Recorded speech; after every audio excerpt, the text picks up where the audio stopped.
Hello and welcome to everyone. आज multiple integral के इस टॉपिक में हम ट्रिपल इंटीग्रल पार्ट फर्स्ट की स्टार्टिंग कर रहे हैं। इसके पहले बहुत सारे कॉन्सेप्ट जैसे polar coordinate, double integration, area and volume और change of order of integration, ये सारे टॉपिक मैं कवर कर चुका हूँ। और ये इसी सीरीज का एक टॉपिक है ट्रिपल इंटीग्रेशन। जैसा कि नाम है, इसमें हमें 3 टाइम्स इंटीग्रेशन करना होता है। ठीक है, एक्चुअल में ट्रिपल इंटीग्रेशन है क्या, इसका डेफिनेशन क्या है, इसका एक्चुअल मीनिंग क्या होता है इन मैथमेटिकल फॉर्म, इन ज्योमेट्रिकल फॉर्म, ये सारी बातें इस वीडियो में करेंगे। और इसके बेस पर एक या दो क्वेश्चंस भी इसी वीडियो में हम करेंगे, जिससे इस वीडियो के अंत तक आपको मल्टीपल इंटीग्रल में जो ट्रिपल इंटीग्रल का टॉपिक है, इसके सारे कॉन्सेप्ट क्लियर हो जाए, इसकी एक बेसिक अंडरस्टैंडिंग आपके दिमाग में आ जाए कि what is the triple integral. ठीक है, देखिए आइए देखते हैं, स्टार्ट करते हैं। जैसा कि आपने अभी डबल इंटीग्रेशन पढ़ा था, डबल इंटीग्रेशन और उसका एप्लीकेशन पढ़ा था, एज इट इज ये यही चीज़ है। थोड़ा सा इसमें मैं एक वेरिएबल बढ़ा के क्वेश्चंस की बात करूंगा। आइए देखते हैं, समझते हैं। ट्रिपल इंटीग्रेशन जैसा कि नाम है, इसमें मैंने सारी चीज़ों को एक स्लाइड में कवर कर दिया, क्योंकि लिखने में आई थिंक काफ़ी टाइम कवर करेगा। तो आप इसको, मैं सारी चीज़ें लिखूंगा नहीं, आपको ये चीज़ें मैं समझा देता हूँ एक्चुअल में ट्रिपल इंटीग्रेशन का एक्चुअल मीनिंग क्या होता है।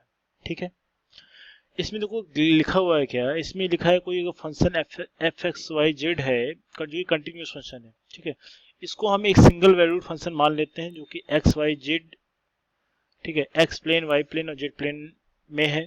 एक्स वाई जेड प्लेन का मतलब क्या हो गया, अगर तीनों चीजें कंसीडर की जाएंगी तो ऑलवेज हमें क्या मिलेगा, इस सारी चीजों से हमें एक वॉल्यूम मिलेगा।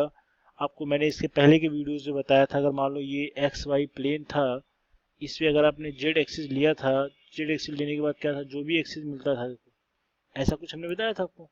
अगर आप इसमें जेड जेड प्लेन अगर कंसीडर करोगे तो ये वॉल्यूम मिल जाएगा। तो इसको मैं समझा देता हूँ। अगर आप एक्स वाई प्लेन की बात करते थे तो इसके पहले ही मैंने एरिया कवर किया था। एरिया का मतलब 2D प्लेन। ठीक, अगर वॉल्यूम की बात की जाएगी तो इसके अंदर का जो भी स्पेस है वो क्या हो जाएगा, वॉल्यूम। आपको पता होगा किसी भी लेंथ इंटू विड्थ में, अगर हाइट का मल्टीप्लाइड करते हो तो आपको ऑलवेज क्या मिलता है, वॉल्यूम मिलता है। या फिर ऐसा भी कह सकते हो, किसी भी एरिया को हाइट से मल्टीप्लाई करोगे तो आपको ऑलवेज क्या मिलेगा, आयतन मतलब वॉल्यूम मिलेगा। ये आपको बेसिक फंडामेंटल पता रहना चाहिए। इसमें एक चीज और भी कही गई है कि इसमें एक सरफेस रीजन एस लिया गया है, जो कि चारों तरफ, जो आपको ये सब रीजन दिख रहे हैं ना चारों तरफ, है ना, ये इसको सरफेस रीजन एस से इसमें कंसीडर करके दिखाया है। आपको मैं जो भी चीज इसमें लिखा है मैं आपको दिखा दे रहा हूँ, दिखाया है। इसमें जो सब वॉल्यूम है, जो कि आपको ये पूरा अंदर का जो स्पेस दिख रहा है, स्पेस को उसने क्या किया है, पूरा जो स्पेस, इसको वॉल्यूम वी माना है। ठीक है, इस वॉल्यूम वी को इसके पहले भी हमने जब डबल इंटीग्रेशन किया था तो एरिया माना था। तो एरिया को छोटे छोटे पार्ट में हमने क्या किया था, डिवाइड किया था, delta A1 A2 A2 A3 ऐसा करके किया था। लेकिन जब हमने यहाँ पे वॉल्यूम माना है तो वॉल्यूम को भी छोटे छोटे हिस्सों में हमें बांटना पड़ेगा, जिसको बाद में इंटीग्रेशन करके हम एक जैसा बना लेंगे। वॉल्यूम वी की वैल्यू निकाल लेते हैं। इंटीग्रेशन का मतलब सम अप करना होता है। आप कितने ही पार्ट में इसको डिवाइड कर दीजिए, कितनी पार्ट में डिवाइड कर दीजिए, अगर आप इंटीग्रेशन कर देते हो तो उसकी एग्जैक्ट कुल वैल्यू आ जाती है। ठीक है, तो अगर इस चीज को, हाँ, यही चीज मैं जो आपको बता रहा हूँ, यही सारी चीजें इसमें लिखी गई है। और अगर इसको एक्चुअल में ट्रिपल इंटीग्रेशन के फॉर्म में दिखाया जाए, कोई फंक्शन एफ जो है एक्स वाई जेड, इसमें 3 वेरिएबल हो, अगर उसके फॉर्म में अगर दिखाया जाए तो इसको इस तरीके से लिख सकते हैं, triple integration F X Y Z D V, ये वॉल्यूम के फॉर्म में है। अगर आप चाहें तो इसको अलग अलग, आपको ऐसे भी क्वेश्चन एग्जाम में टैकल करने को मिलेंगे। अभी मैं आपको इसमें यही बताऊंगा किस तरीके के क्वेश्चन आते हैं, जो अलग अलग तरीके के लिखे, दोनों का एक अलग सा मतलब है दोनों का। एग्जाम में देखो दोनों तरीके से क्वेश्चन आते हैं। कभी एग्जाम में वॉल्यूम के बेसिस क्वेश्चन दिया रहता है, आपको लिमिट फाइंड आउट करनी होती है। और एग्जाम में आपको ऑलवेज 70% केसेस में आपको लिमिट गिवन रहती है, आपको वॉल्यूम फाइंड आउट करना होता है। दोनों तरीके से क्वेश्चन आते हैं, दोनों फॉर्म मैंने इसलिए आपके सामने लिख दिया है। ठीक, और लिमिट के फॉर्म में लिखोगे तो i equals to n to n tends to infinite कर लो इसको। देखो एन टेंड्स टू इनफाइनाइट का मतलब क्या हो गया, किसी पॉइंट की बात कर रहा है। अगर आप किसी पॉइंट की, एन टेंड्स टू इनफाइनाइट का मतलब किसी पॉइंट की बात करेगा। अगर आप इसको, हाँ, सम अप कर दोगे, सम अप करने का मतलब जो सम अप कर दोगे तो ये क्या आ जाएगा, हमें पूरे वॉल्यूम मतलब क्या हो जाएगा, जो पूरा हमने स्पेस जो लिया है उसकी वॉल्यूम की वैल्यू हमको इससे मिल जाएगा। ठीक है, और इसमें क्या क्या चीज़ें हैं, आयत छोटे वाले हिस्से को इसने आई टी एस दे दिया है, आयत वाला फॉर्म दे दिया, एक्स वाई जेड क्या सारी चीज़ें आपको समझ में आ रहा है। इसमें एक कुछ नोट पॉइंट, एक चीज़ और देख लीजिए आप, ट्रिपल इंटीग्रेशन जो एफ एक्स वाई जेड होता है D X D Y D Z के रिस्पेक्ट में, देखो अगर आपको मैं एक चीज़ बात कहूँ, अगर इसको मैं कह दूँ ये मान लो डेंसिटी है, ठीक है, इसको डेंसिटी कह देता हूँ, और यहाँ से देख लो, अगर ये मान लो डेंसिटी है, ठीक, ये डेंसिटी है, और ये इसमें अगर टोटल वॉल्यूम का अगर मल्टीप्लिकेशन किया जाए, डेंसिटी इंटू वॉल्यूम क्या देता है, किसी भी ऑब्जेक्ट का मास देता है हमें, किसी भी पार्टिकल का मास दे देता है। तो वही चीज़ में यहाँ पे लिखा है, अगर ये वाली F X Y Z function जो है, अगर किसी चीज़ का अगर डेंसिटी हमें रिप्रेजेंट करता हो, अगर उसमें हम वॉल्यूम से मल्टीप्लिकेशन कर दें, तो दोनों का जो मल्टीप्लिकेशन होता है mass of the volume always क्या होगा, रिप्रेजेंट करेगा, जो कि हमें क्वेश्चन में गिवन है। देखो सारी चीज़ें मैं जो आपको बता रहा हूँ ये सारी चीज़ें इसमें लिखी गई हैं, ठीक है, आप भी चीज़ पढ़ लीजिएगा। इसमें एक पार्ट और है, अगर एफ एक्स वाई जेड की वैल्यू अगर 1 हो जाए तो क्या हो जाएगा, तो इसका मतलब हो जाए एफ एक्स वाई जेड की वैल्यू 1 हो जाएगा, इसका क्या मतलब हो जाएगा, ये एग्जैक्टली कुल हो जाएगा कि हमें एक वॉल्यूम दे देगा, ठीक है, तो जो वी के बराबर हो जाएगा। तो क्वेश्चन आसान हो जाएगा ऐसा करना। ठीक, इतनी बात समझ में आ गई। इसमें अब एक चीज़ और देख लेते हैं, इवोल्यूशन ऑफ, जो इवोल्यूशन होता है ट्रिपल इंटीग्रेशन। देखो ये भी आसान है, ये कैसे इसको इवेल्युएट करते हैं चीज़ें हैं, देखो मैंने आपको पहले भी बताया था, ट्रिपल इंटीग्रेशन का जो क्वेश्चन करने का तरीका है, दो तरीके से हैंडल करते हैं, जो कि मैंने इससे पहले के डिस्कशन में डिस्कस किया अभी। एक तो क्वेश्चन होता है वॉल्यूम के फॉर्म में गिवन रहता है, और दूसरा रहता है वॉल्यूम के फॉर्म में गिवन रहेगा, आपको उसमें लिमिट फाइंड आउट करके क्वेश्चन को सॉल्व करना होता है। दूसरा लिमिट के फॉर्म में गिवन रहेगा, आपको क्वेश्चन क्या करना होता है, डायरेक्टली इंटीग्रेट करके क्वेश्चन को सॉल्व करना होता है। तो ये वाला क्वेश्चन थोड़ा सा लिटिल बिट इजी रहता है, क्योंकि आपको डबल इंटीग्रेशन से पहले आ रहा है, आपको बेसिकली इसको आपको इंटीग्रेट करके क्वेश्चन को सॉल्व करना होता है। ये बात समझ में आई, ठीक है। अगर इतनी चीज़ें आपको समझ में आ रही है तो देख लीजिए इसमें क्या क्या चीज़ें करते हैं। इसमें ट्रिपल इंटीग्रेशन इवेल्युएट करने का क्या तरीका होता है, इसमें क्या होता है, कभी कभी मैं आपको बता देता हूँ, एक मिनट को जो भी चीज़ें इसमें लिखी मैं आपको सपोज कर लिया, अगर क्वेश्चन देखो इवेल्युएट करने का तरीका क्या है, जो चीज़ मैं वहाँ पे लिखा हूँ मैं आपको यहाँ पे डिस्कस कर देता हूँ। देखो करने का दो तरीका है, या फिर आप तो एक लिमिट के बेस पर डिसाइड करते हो, या फिर लिमिट के बेस पे डिसाइड करोगे कि किसका पहले इंटीग्रेशन करना है, एक लिमिट के बेस पे करते हो, ठीक है। और दूसरा केस क्या बनता है, दूसरा केस ये रहता है कि आप जो डी एक्स डी वाई और डी जेड, ये कुछ भी हो सकता है, किसी भी सीक्वेंस में हो सकता है, मैंने एक सीक्वेंस एक्स वाई जेड का लिख लिया है।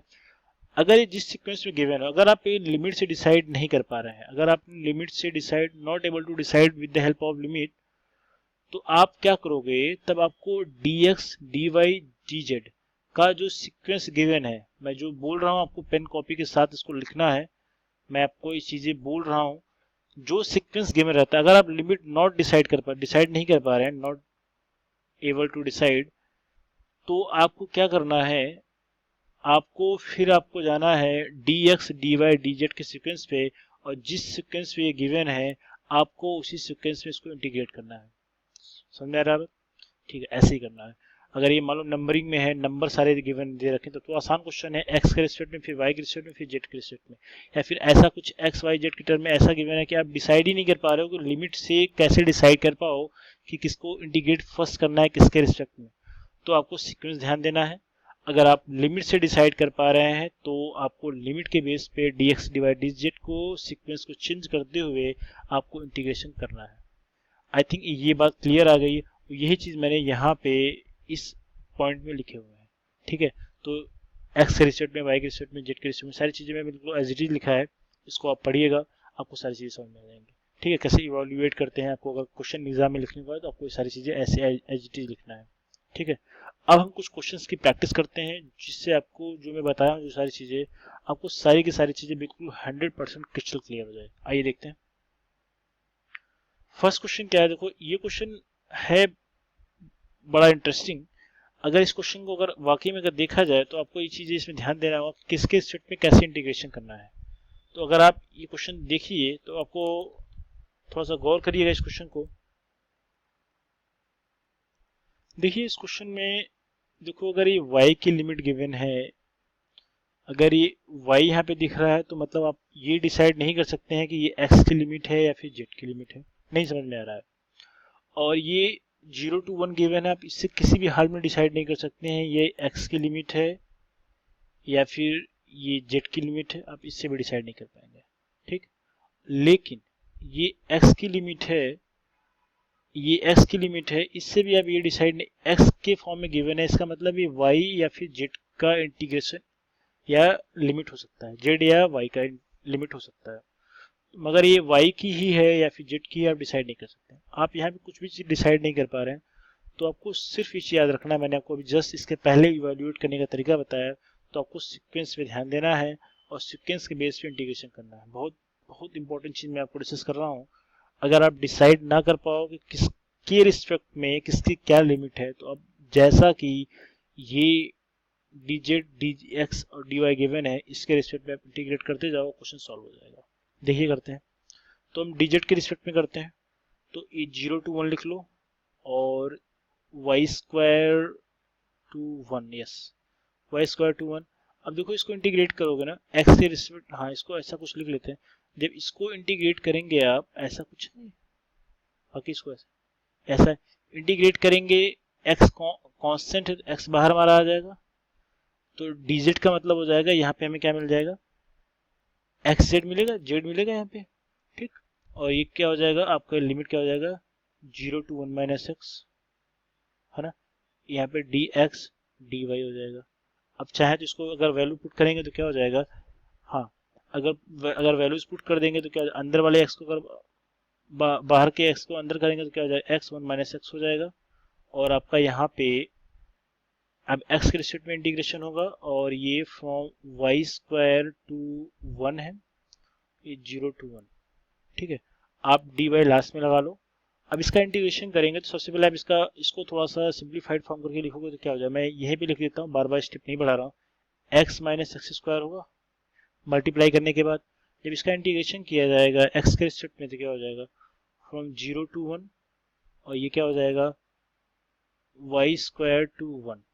अब इसको सॉल्व करोगे तो क्या हो जाएगा, ये x square by 2 X cube by क्या हो जाएगा 3, ये इंटीग्रेशन आएगा, ठीक है। अब इस चीज को सॉल्व करते हुए आगे बढ़ते हैं, ठीक है। क्या आया था, X square by 2 X cube by 3, X square by 2 minus X cube by 3 Y square to 1, और ये 0 to 1, और ये क्या था dy था, ठीक है। अब इसको जब सॉल्व करोगे क्या हो जाएगा, 1/2 माइनस 1/3, ये एक पार्ट आएगा, दूसरा पार्ट क्या आ जाएगा, y power 4 over 2 minus minus plus y power 6 over क्या हो जाएगा 3। अब इसको, हाँ ठीक है, इसको भी एक बार और इंटीग्रेट करोगे तो अभी तो उसको एज लिख लेते हैं, ये कुछ ऐसा है, और ये आपका dy है, ये कुछ ऐसा लगा लो। इसको जब सॉल्व करोगे तो 1/6 आ जाएगा, और इसको अलग अलग भी चाहो तो आप लिख सकते हैं 0 to 1 minus y power 4 over 2 0 to 1 dy plus 0 to 1 y power 6 over 3 हो जाएगा dy। अब देखो कोशिश करो कि एक ही पेज में सारी चीज़ें हो जाएं, क्योंकि देखो काफ़ी चेंजिंग दिक्कत ये आएगी कि डेटा का सीट चेंज हो जाएगी ना, तो इसको देखना पड़ेगा बार बार। तो इसको अगर लिखोगे तो क्या हो जाएगा, 1/6 को अगर लिखोगे तो इंटीग्रेशन करोगे तो 1/6 में y का मल्टीप्लिकेशन के फॉर्म में आ गया, y आ गया, ठीक है। लिमिट याद रखना 0 to 1 है, ठीक है।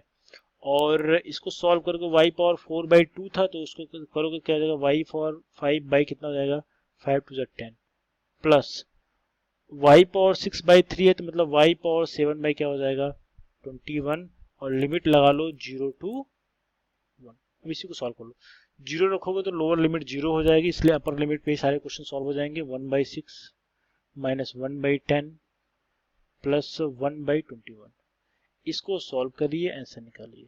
इसको जब सॉल्व करोगे ना 6, 10, 21 का एलसीएम जब निकालोगे तो क्या आएगा 1260, ठीक। अब इसका जब मल्टीप्लाई करोगे तो कितना होगा 210 टाइम्स जाएगा, इसका मल्टीप्लिकेशन करोगे 2110 होगा, 2110 हो गया, माइनस जब 126 है तो कितना जाएगा 126 यहाँ पे आएगा, प्लस ये कितनी बार जाएगा 60 टाइम्स जाएगा, तो यहाँ पे 60 लिख लो। इनको ऐड करिए 270 माइनस क्या हो जाएगा 126 ओवर 1260। इसको जब माइनस करके लिखेंगे आप क्या हो जाएगा, ये आएगा 144 ओवर 1260। इसको जब सॉल्व किया जाएगा तो क्या हो जाएगा 44819, 3 4 जा 12, 3 8 जा 24 एंड 3 4 जा 12, 3 2 जा 60, 4 2 6 4 8 1 12, 3 से फिर अगेन कटेगा, 4 से 4 काट लो, 4 1 जा 4, 4 2 जा 8, 4 10 जा 4 5 जा एंड 3 4 जा 12, 3 3 जा 9, 3 5 जा 50। अब तो शायद नहीं कटेगा ये, तो 4/35 इसका एग्जैक्ट आंसर है। तो क्या हो गया 4/35 इसका एग्जैक्ट आंसर है, जो कि इस क्वेश्चन का आंसर होगा। तो स्टूडेंट ये देखिए, इस क्वेश्चन को करने का मैंने जो सीक्वेंस आपको बताया है, इस क्वेश्चन को ऐसे ही करते हैं। इस क्वेश्चन से आपको बहुत कुछ सीखने को मिला होगा, क्योंकि ये ट्रिपल इंटीग्रेशन का फर्स्ट क्वेश्चन था। और इसको ऐसे क्वेश्चंस मैंने आपको इस क्वेश्चन में मैंने एक तरीका बताया कि क्वेश्चन कैसे करते हैं। आगे ये क्वेश्चन